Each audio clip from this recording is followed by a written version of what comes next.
how much better do you feel this week than last? Coach says you're trending in the right direction, but how do you quantify that, I guess? Yeah, I mean, I feel great, ready to roll. Super locked in and ready to hopefully get a big win in London. Obviously, this would be a key game for us. It's a really good football team we're playing.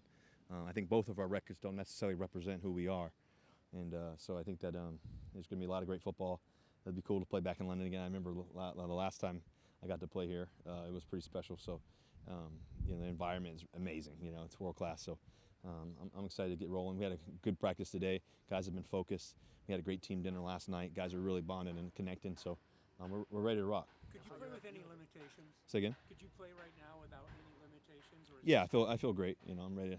I'll be ready to rock. How tough was that for you last week, just to go through the week and want to play and then ultimately not? Yeah, I mean, I was ready to roll. I've played with a lot over my career. Obviously, played 100 plus 50 games or whatever it was in a row.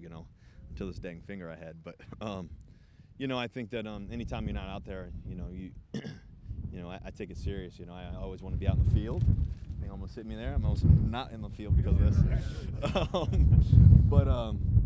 But yeah, I mean, I think that obviously it was tough not being out there. I want to help us win and get on a hot streak and just get us rolling.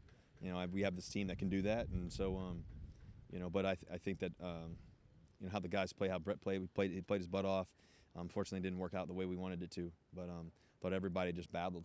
And, like I said, we got to focus on this week. Because of the record, do you put more pressure on yourself to play, or is the pressure to you always the same no matter what? It doesn't matter what the record is. I always want to play. I always want to be out there with my teammates. So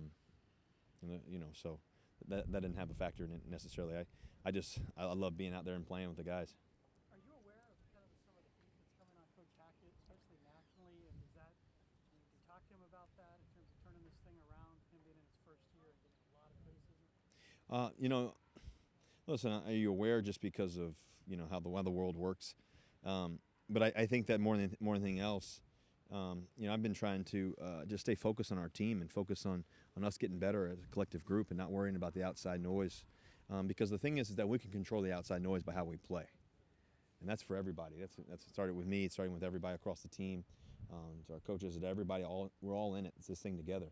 And we know that, and we're excited about that because we feel like that's something that we can control. Even though as hard as it's been, it hasn't been exactly what we've wanted to be. Storms don't always last, and this one's not going to last because we're going to work our tails off and work through it. And we're going to try to be the best we can possibly be. I think Coach Hackett's a tremendous coach. He's worked his butt off. Same with the rest of the coaching staff, and as us players, we're working our butts off. It just hasn't come to fruition yet, how we've wanted to as a collective group. And like I said. It starts with one day at a time. You can't build everything in one day. You gotta make it happen today, and make one thing one moment at a time. That's kind of along those lines. The trade deadline's coming up next week, and some players' names get floated out there. Do you talk to these players when you see that? Does that stuff get in the locker room, and how, as a leader, do you handle that? Yeah, I mean, I think that. I heard that there's some stuff about Chubb and Judy and these guys. I told them that, listen, yeah, the greater you are, the more people are going to want you, and the more that people are going to keep trying to throw your names out there and see what hits and what doesn't hit. But I think the reality is that I think Chubb's having his best season. He's been amazing for us, and obviously he's been a captain. He's been a leader. He's a guy that I love to play with. And obviously, we hope that he's with us because, for a long time because he's special, man. I love playing with this guy. His competitive nature is pretty spectacular. Same thing with Jerry, man. This guy's getting better and better every day. The bond that we have, the joy. So, yeah, I've mentioned to him one-on-one, that, don't take offense to it. Just know that it's something that people are always going to look for you if you're a talented player, and that's the game. If anybody knows that, I've experienced that personally. So I think the biggest thing is us staying focused together. I mean, we love each other, man. This has been, as hard as it's been, this has been an amazing ride so far, just because of the relationships, and that's what matters, and then what matters the most is winning. So we got to get back to winning. Russell, time for two more guys. What kind of Brandon benefit? and Mike. Brandon and Mike Sorry. last two. What kind of benefit did you get, perhaps, by having the vantage point you did on the sideline? Not that you didn't want to be out there, but you're going to see things from that perspective, I guess, in a game. I don't know. Sure if there's any advantage point from the side. Might be going forward to be able to build. That we need that.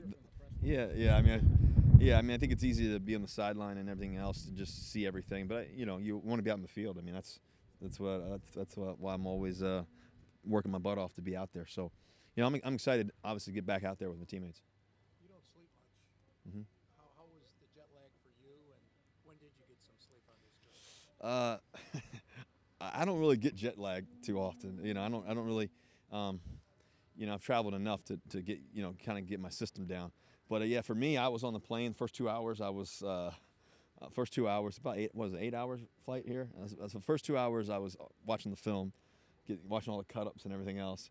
And then for the next 4 hours, I was doing treatment on the plane. I was walking up and down the aisles. Everybody was knocked out. I was doing high knees and working on my legs and everything else. You know, making sure I'm ready to rock.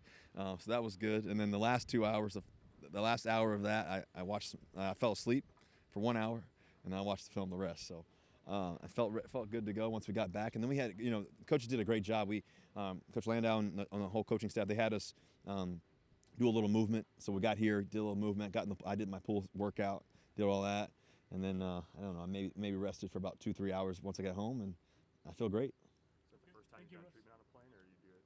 Does that happen before in your career? No, I mean I do it, you know, when I need to, you know, especially when it's a longer flight. The more you move, the better you feel when you get off of it. So I've got my secrets. I got my movements and then tons of water. It always helps.